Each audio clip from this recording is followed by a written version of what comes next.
Before we begin, viewer discretion is strongly advised. The following is for educational and entertainment purposes only. This is the verbatim federal courtroom testimony of Sean Diddy Combs' trial as reported by Inner City Press. What happens when a man who controlled every aspect of his image for decades watches as his most private moments are displayed on screens throughout a federal courtroom? What did the security footage from Diddy's exclusive Caribbean island reveal that caused even seasoned court reporters to look away in shock, and why are prosecutors calling this evidence the smoking gun that cannot be explained away in a federal courtroom or shine Diddy Combs faces serious charges? Prosecutors made an unexpected move that changed the entire atmosphere of the trial, not with a surprise witness, not with financial records, but with hours of security footage from Diddy's private island, footage that Diddy himself didn't know had been preserved and obtained by investigators. And then the bombshell as that first clips began playing on the courtroom monitors. Diddy's composed demeanor shattered completely. He lunged toward his attorneys, frantically whispering, then appeared to physically collapse in his chair, his head in his hands. What could possibly cause such a visceral reaction from a man who had maintained perfect control throughout weeks of damaging testimony? Why would someone as meticulous as Diddy install comprehensive security cameras throughout his most private property, recording not just the perimeter, but intimate areas where his most exclusive gatherings took place? What did he believe? What happened to this footage? And what exactly was captured that had his legal team immediately calling for a mistrial, while Diddy himself seemed unable to even look at the screens? This isn't just another piece of evidence in a high-profile case. It's a rare moment when the carefully constructed facade of a powerful figure crumbles in real time. The full story, raw, unfiltered, begins with what those cameras recorded, and what they revealed will ensure you never see celebrity privacy the same way again. If you're finding this information valuable, please take a moment to like this video and subscribe to our channel for more breaking updates as this story continues to unfold. I'm standing outside the Manhattan Federal Courthouse, where one of the most dramatic moments in recent legal history has just occurred.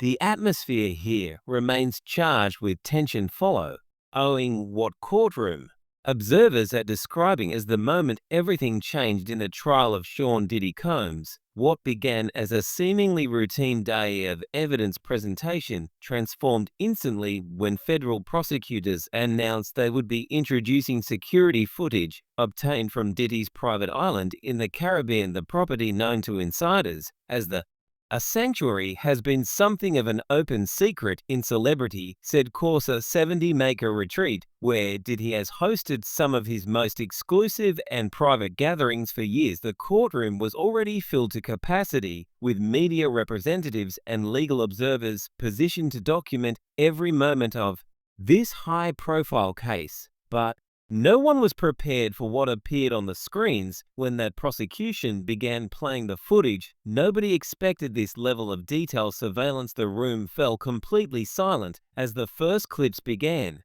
Eyes widened not just at the content, but at the sheer comprehensiveness of the security system. Every angle of the property appeared to be covered: entrances, pathways, beach areas, pool decks, and most surprisingly, interior spaces, including bedrooms, bathrooms, and what prosecutors identified as private entrance amen areas. Until that moment, Diddy had maintained the same controlled composure he displayed since the trial began. His designer suit's perfect posture and passive expression had become a constant in the proceedings. But something changed the instant the footage appeared. His body language transformed from confident to panicked in seconds. He wasn't watching the events unfold on screen as a defendant prepared by his attorneys. He was reacting like a man seeing his most closely guarded secrets exposed without warning. First came disbelief, his eyes widening, head shaking slightly as if denying what he was seeing. Then urgent whispered conversations with his league Go team. Finally, what reporters in the gallery described as physical distress is complex and ashen hands trembling visibly, his usually impeccable appearance suddenly disheveled as he repeatedly wiped sweat from his face. The judge eventually called a recess after Diddy's legal team forcefully argued they had not been properly and informed about the extent of this evidence, but the damage to their client's demeanor and potentially his case had already been done. For the first time since proceedings began, Diddy left the courtroom looking not like a powerful music mogul, but like someone whose carefully constructed world was collapsing around him. "I've covered trials for 20 years," one veteran court reporter told me during the recess, "and I've never seen someone's demeanor changed so dramatically. It wasn't just concern.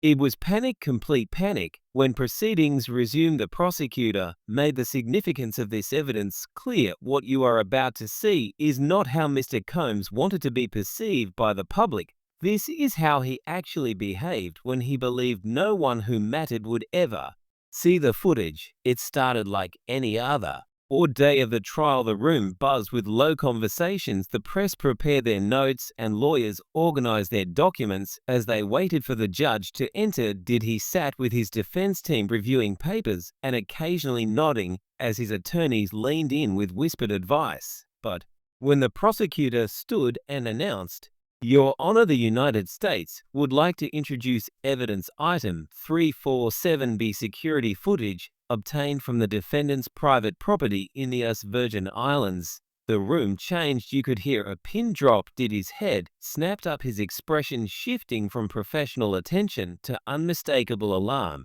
The judge raised an eyebrow and Diddy's lead attorney immediately rose to object. "Your Honor, we were not provided adequate notice about this specific evidence. We request a sidebar." Immediately, the sidebar lasted nearly 15 minutes with animated gestures from both legal teams. When they returned to their tables, the judge, "You addressed the courtroom after consideration. I'm going to allow this evidence." The prosecution provided sufficient notice under discovery rules, even if the defense did not appreciate the significance of this material until now. Diddy leaned forward, whispering urgently to his attorney, who placed a restraining hand on his client's arm, a gesture not lost on the jury. Before playing the footage, the prosecution called a witness, FBI Special Agent Catherine Morrison, who specialized in digital evidence recovery. "Agent Morrison, please explain to the court how this footage was obtained."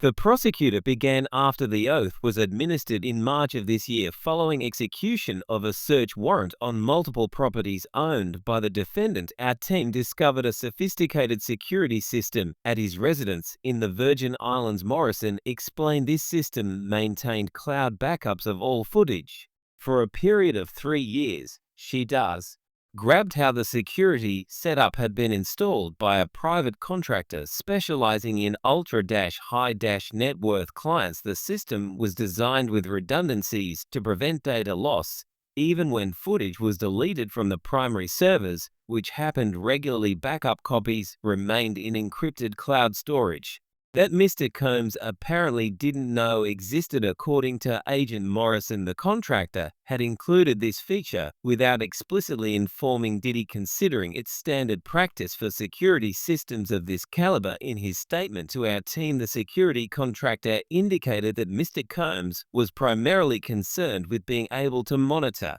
property remotely and ensuring no unauthorized recordings could be made. He paid less attention to the data retention policies. This explanation drew a visible reaction from Diddy, who closed his eyes briefly and shook his head. The most significant revelation came when Agent Morrison explained the extent. The surveillance. The system included 147 separate cameras covering virtually every area of the 17-acre property. What makes this unusual, even for high-security estates, was the concentration of cameras in private interior spaces.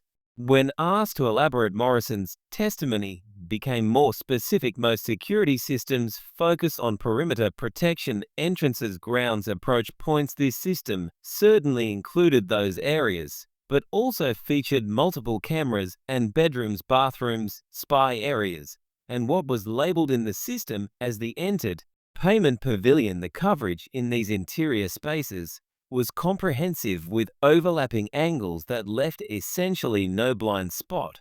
The prosecutor then asked the critical question, in your professional experience, Agent Morrison, is this type of comprehensive interior surveillance typical of residential security systems?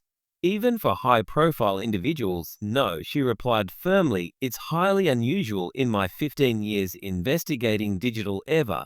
Since I've never seen a private residence with this level of interior surveillance, the bedroom and bathroom surveillance in particular is almost unheard of even in the most sick settings. This testimony created a foundation for what was to come, establishing that this wasn't standard security footage, but something far more deliberate and unusual. As screens throughout the courtroom were prepared to display the evidence, the prosecutor addressed the jury directly. What you're about to see was recorded in a place where Mr. Combs believed he had absolute privacy and control, where he believed the only copies of this footage were once he personally controlled, where he felt free to be his authentic self. The prosecutor paused, allowing the significance to settle across the courtroom.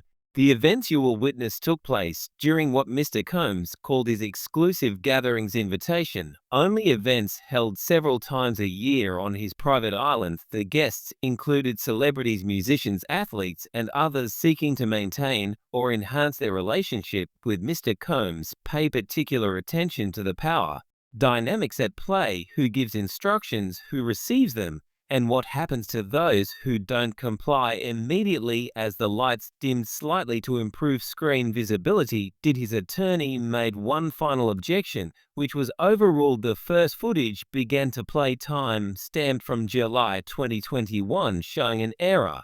Your view of the entire property. Before zooming in on the main house, the entire courtroom leaned forward, attention fixed on the screens. No one was looking at Diddy anymore, except for one junior member of the prosecution team who later told reporters that the moment the footage began, Diddy's face showed something beyond concern or anger. It was recognition. The prosecutor would later say off the record, the look of someone seeing the moment their carefully constructed world begins to collapse. The footage you are about to see spans from 2019 to early 2023, the prosecutor explained as the first video began playing. We've selected representative samples from hundreds of hours of surveillance, focusing on patterns of behavior that directly relate to the charges before this court. The initial clips appeared relatively innocuous: aerial views of the island, guests arriving by boat, and private helicopter, staff preparing elaborate settings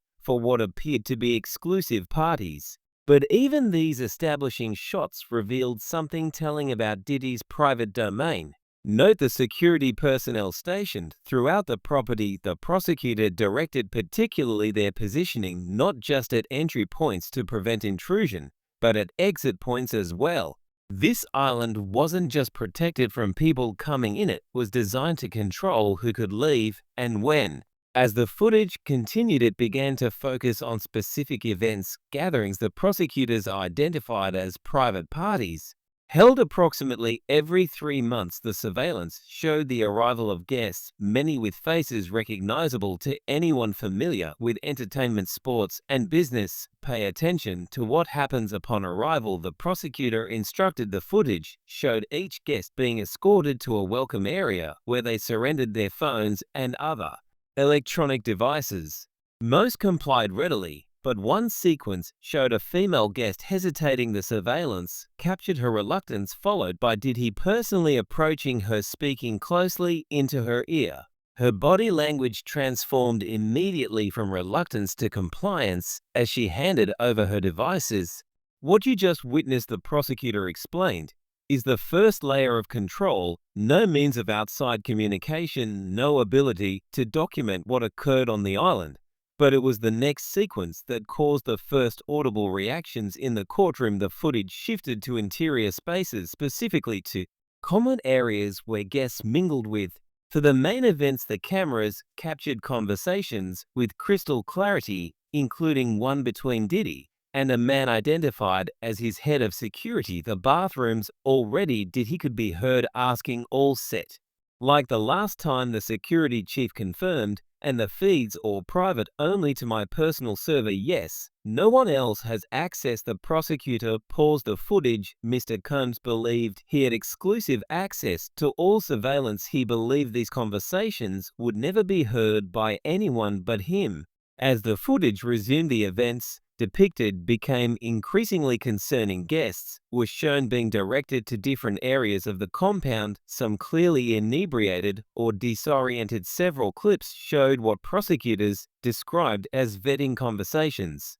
Did he or his security personnel isolated certain guests, questioning them about their connections, their discretion, and explicitly their willingness to participate fully?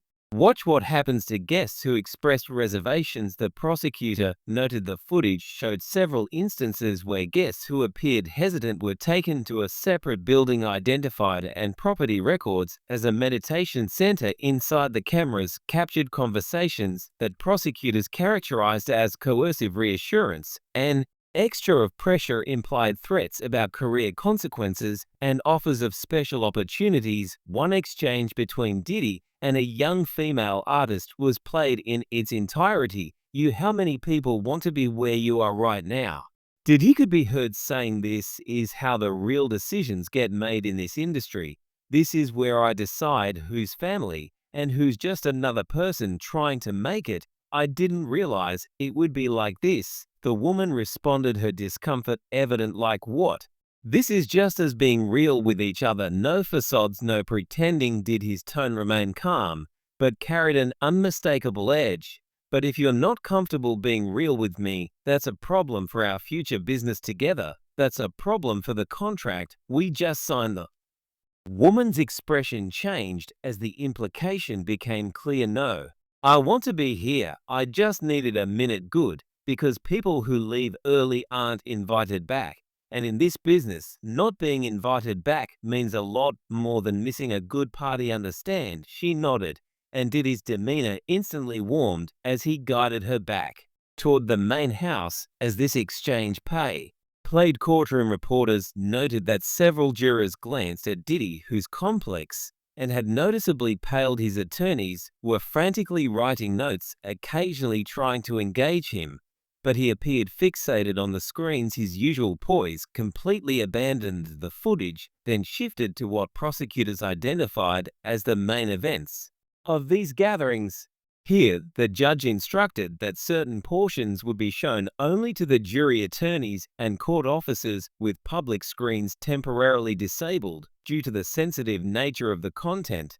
During this private viewing, which lasted approximately 20 minutes, those observing the non-public monitors displayed reactions ranging from shock to visible distress. To jurors requested brief breaks, which the judge granted. Did his lead attorney repeatedly attempted to approach the bench, but was instructed to remain seated until the sequel. He concluded when the public feed resumed. The prosecutor addressed the content that had been privately viewed. What the jury has just witnessed establishes a clear pattern of behavior directly relevant to the charges of human trafficking, coercion, and creating an environment of control and exploitation. The footage shows Mr. Combs not as a participant in consensual adult activities, as the defense has characterized, but as the orchestrator of situations designed to compromise control and ultimately exploit those seeking his professional approval. Most damaging sequence came next. Footage showing the aftermath of these events. Cameras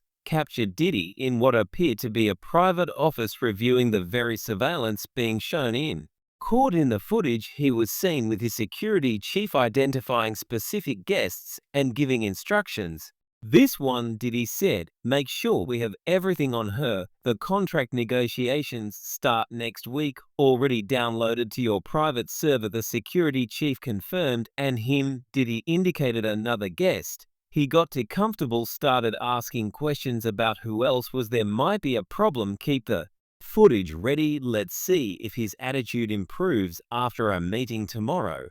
This exchange, clearly establishing the surveillance as a tool for manipulation in control, caused a visible reaction from several jurors. One older woman on the jury briefly closed her eyes, while another juror, middle-aged man, shook his head slightly, his expression hardening as this critical sequence played. Did he finally look completely? He buried his face in his hands, his shoulders visibly shaking. His lead attorney placed a hand on his back, leaning in to whisper something, but Diddy shook his head sharply without looking up. The prosecutor allowed the impact of this evidence to settle across the court room before delivering the final contextual piece. Mr. Combs believed this footage was his insurance policy against those who might speak out. Instead, it has become the evidence that most clearly demonstrates the premeditated, systematic nature of his actions. The next sequence of footage revealed what prosecutors described as the aftermath system, surveillance showing how guests were managed after these events. The cameras captured Diddy and his inner circle conducting what appeared to be assessment meetings, reviewing each guest's behavior and determining next steps. She was compliant, no issues. A staff member reported in one clip referencing a female guest who had departed earlier that day. Good, move forward with the collaborate. Can we discuss? Diddy instructed. He expressed concerns about the NDAs, wanted his lawyer to review them again. The same staff member said about a male guest. Diddy's expression hardened visibly. Put the Vegas project on hold, let him sit for a month, then I'll call personally to remind him how this works. The prosecutor paused. The footage, what you're witnessing, is not the typical follow-up to a social gathering. This is a systematic evaluation of compliance and the assignment of other rewards or consequences. The footage continued, showing more explicitly how this system operated. In one particularly disturbing sequence, Diddy was seen reviewing surveillance highlights with a team member identified as his digital security consultant. Can you isolate just this section? Did